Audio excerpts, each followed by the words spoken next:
Halo, selamat datang kembali. Hari ini kita mau ngobrolin sebuah cerita perumpamaan yang kuat banget. Cerita ini tentang kepercayaan, tentang tuntunan, dan tentang gimana caranya kita bisa milih suara mana yang mau kita ikuti di tengah riuhnya dunia ini.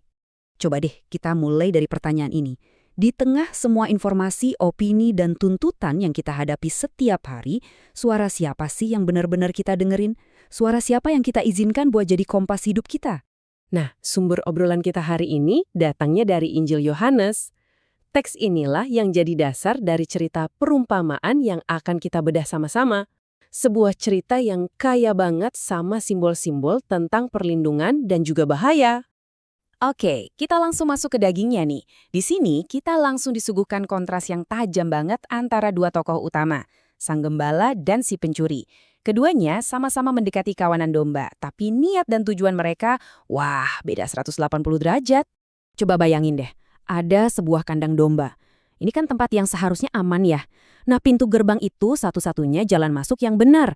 Jadi, dari cara seseorang masuk aja, kita udah bisa tahu niatnya apa. Mau melindungi atau mau mencelakai. Nah, di sini nih kelihatan banget bedanya. Sang gembala itu masuk lewat pintu, sopan, suaranya dikenal, dan dia punya hubungan personal.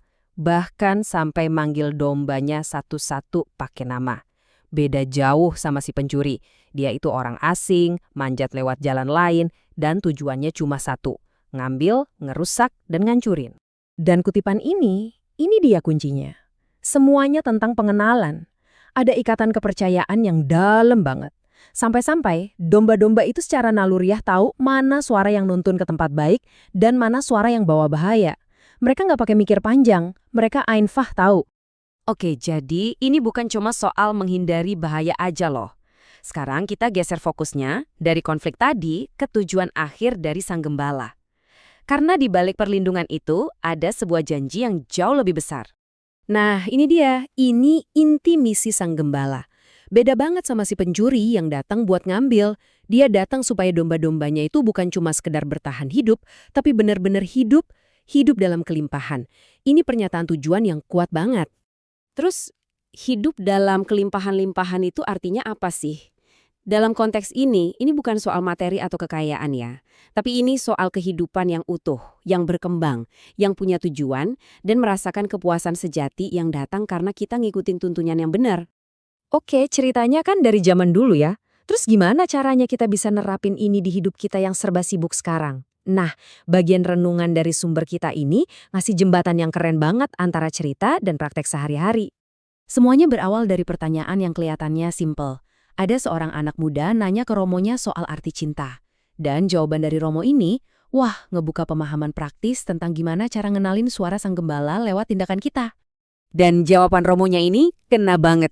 Jadi pertama, kita harus bisa ngenalin cinta diri yang palsu, suara egois yang ujung-ujungnya cuma manfaatin orang lain. Nah sebaliknya, cinta diri yang sejati, seperti yang dicontohin sang gembala, justru bikin kita mampu memberi. Tindakan memberi inilah gema dari suara sang gembala. Dan ini jalannya menuju hidup berkelimpahan itu. Jadi kalau kita tarik benang merahnya, pesannya jadi jelas banget. Suara si pencuri itu bakal selalu bisikin tentang apa yang bisa kita ambil, apa yang bisa kita dapat, apa yang bisa kita konsumsi. Tapi, suara sang gembala selalu manggil kita buat nanya, apa yang bisa saya berikan?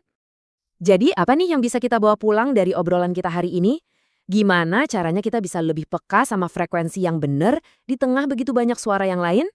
Ini beberapa hal penting untuk kita pegang. Kita dipanggil untuk secara aktif mendengarkan suara yang menuntun ke arah kehidupan, bukan kehancuran. Kita juga diingatkan kalau kelimpahan sejati itu bukan soal menimbun, tapi soal berbagi. Dan ini bukan hal yang abstrak kok. Kita bisa dengerin suara ini lewat doa, lewat komunitas yang positif, dan lewat tindakan nyata melayani sesama.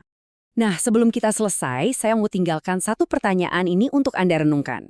Di tengah kesibukan Anda, kebisingan apa, mungkin dari media sosial, dari kerjaan, atau bahkan dari pikiran Anda sendiri, yang bisa Anda kecilkan volumenya minggu ini, supaya Anda bisa lebih jelas mendengar suara yang lebih tenang, lebih benar yang menuntun Anda menuju kehidupan sejati.